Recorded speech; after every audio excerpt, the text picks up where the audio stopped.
So hello everyone. तो इस session में हम लोग जानने वाले हैं कुछ बेसिक बातें सम ऑफ ट्रिग्नोमेट्री ये चैप्टर है। इसमें कुछ बेसिक बातें जो कि सभी क्वेश्चनों के लिए हेल्पफुल होगी। ठीक है, तो इस सेशन में बने रहिएगा। क्या क्या तीन ही बातें इसमें जानना जरूरी है: angle of elevation, angle of depression and line of site. ये क्या होती है तीनों बातें, तो इस सेशन में हम लोग जानने वाले हैं। ठीक है, तो पहला टॉपिक है मेरा angle of elevation.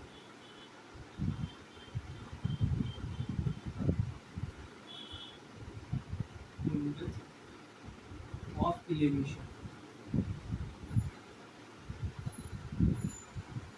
Angle of elevation, इसे हिंदी में कहते हैं उन्नयन कोण। ठीक है, ये हो गया उन्नयन कोण। ठीक है, तो हिंदी में कहते हैं इसे उन्नयन कोण। ये होता है क्या उन्नयन कोण, पहले हम बता देते हैं। तो उन्नयन कोण ये होता है कि कोई वस्तु जब कोई वस्तु क्षैतिज तल से ऊपर स्थित होता है, तो हमें इस वस्तु को देखने के लिए अपना सिर ऊपर उठाना पड़ता है। ठीक है, ऊपर उठाना पड़ता है।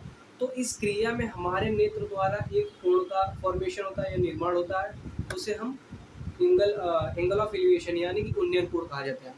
ठीक है, तो इसे हम डायग्राम के थ्रू कुछ समझ सकते हैं कि जैसे कि यहाँ पर हम खड़े हैं, ठीक है, और कोई ऑब्जेक्ट यहाँ पर रखिए। ठीक है, हम यहाँ पर खड़े हैं। ठीक है, हम यहाँ पर खड़े हैं और यहाँ पर कोई ऑब्जेक्ट रखिए। ठीक है, तो यहाँ से मेरा एक क्षैतिज तल का निर्माण हुआ। ये मेरा एक क्षैतिज तल का निर्माण हुआ। क्षैतिज तल क्या होता है? हॉरिजेंटल लाइन को क्षैतिज कहते हैं। तो ये मेरा क्षैतिज तल होगा। क्षैतिज तल से ऊपर स्थित है, तो हमें ऊपर ऐसे मुड़ के दिखना होगा इस ऑब्जेक्ट को। ठीक है, तो इस प्रकार हमारे नेत्र को जब ऊपर देखेंगे तो एक कोण का निर्माण होगा, जिसे हम एंगल ऑफ एलिवेशन या उन्नयन कोण कहा जाता है। तो ये क्या होता है? लाइन ऑफ साइट होता है। लाइन ऑफ साइट क्या होता है? लाइन ऑफ साइट जो ऑब्जेक्ट और नेत्र के बीच में, मान लीजिए ऑब्जेक्ट और नेत्र के बीच में एक लाइन ड्रॉ हो रही है, उस लाइन को क्या कहेंगे? Line of site. ठीक है, हिंदी में कहेंगे दृष्टि रेखा। तो ये मेरा यहाँ कनेक्ट कर देना है।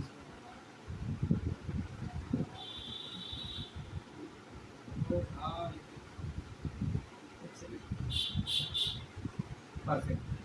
ठीक है, और यहाँ से इनको हम ऐसे कनेक्ट कर देंगे।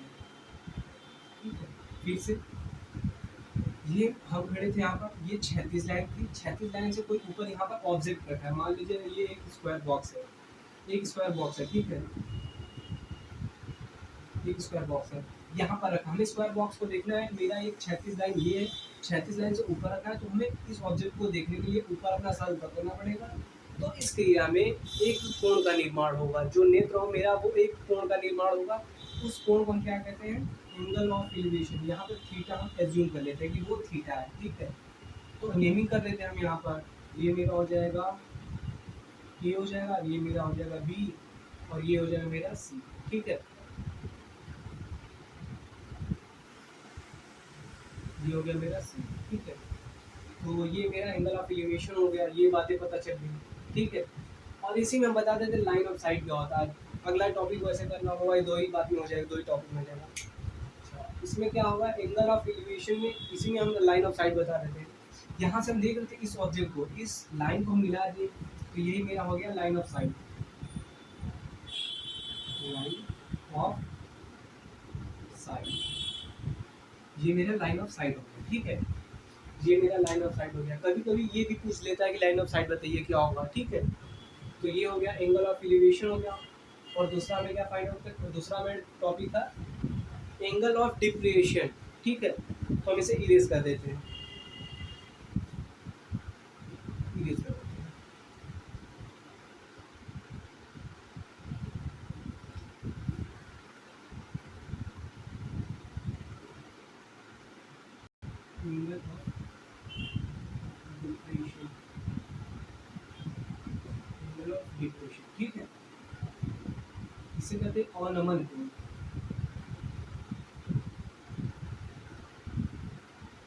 अनमन कोण, जो है अनमन कोण। इसमें क्या कहता है?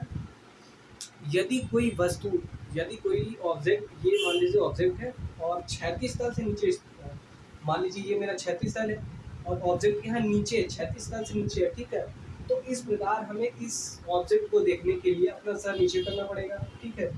तो इस क्रिया में मेरे नेत्र द्वारा एक कोण का निर्माण होता है, कोण कोण का निर्माण हो रहा है। उस कोण को हम लोग क्या कहेंगे, एंगल ऑफ डिप्रिएशन या अवनमन कोण कहेंगे। अवनमन कोण मतलब क्या है कि ऑब्जेक्ट नीचे होगा, उन्नयन कोण मतलब ऑब्जेक्ट ऊपर होगा, ठीक है। तो मान लीजिए मैं यहाँ पर हूँ, ठीक है, मैं यहाँ पर हूँ, ठीक है। यहाँ से मेरा ये 36 तक हो जाएगा,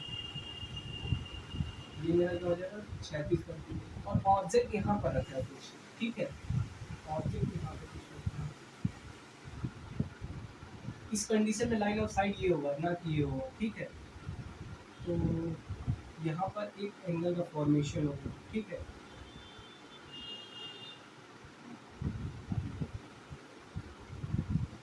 फिर से सर जी, हम यहाँ पर खड़े हैं, ठीक है।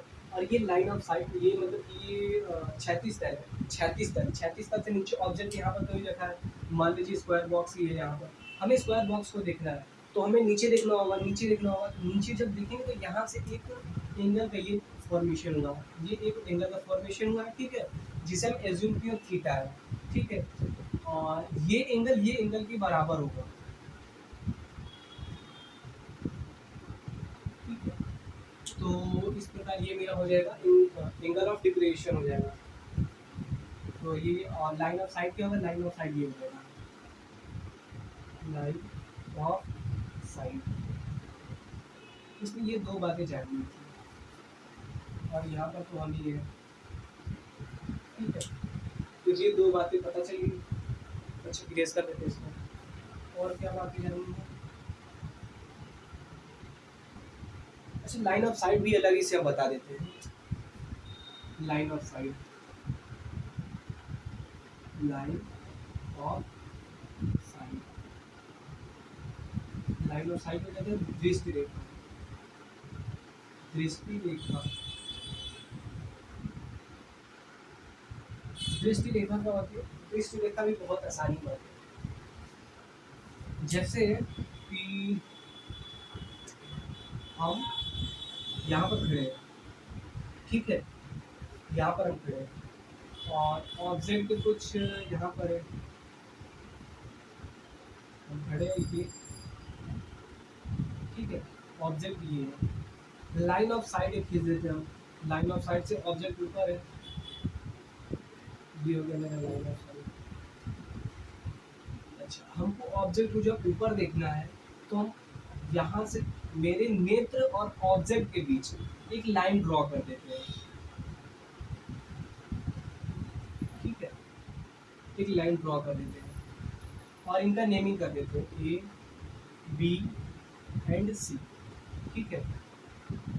इनका हमने एक नेमिंग कर दिया और ये जो लाइन नेत्र और ऑब्जेक्ट के बीच जो हमने लाइन ड्रॉ किया है, मिलाया है दूसरे में, ये मेरा लाइन ऑफ साइट होगा, लाइन ऑफ साइट। इस चैप्टर में बस ये तीन बातें जानना है, ठीक है। और क्या जानना है, और तो कुछ नहीं है। और एक बात और बता देते हैं, इसमें जब भी देगा तो 30 और 60, 30 डिग्री और 60 डिग्री के बीच का ही एंगल का यूज़ करेगा। उसके मतलब 30 डिग्री और 60 डिग्री के इंक्लूडिंग ये भी दोनों है, ऐसा नहीं कि एक्सक्लूडिंग है, ये दोनों बस इन्हीं दोनों के बीच एंगल का मेजरमेंट होगा। मेजरमेंट ने इन्हीं दोनों का ज़्यादा क्वेश्चनों में यूज़ किया गया है, ठीक है। तो आज के लिए इतना ही।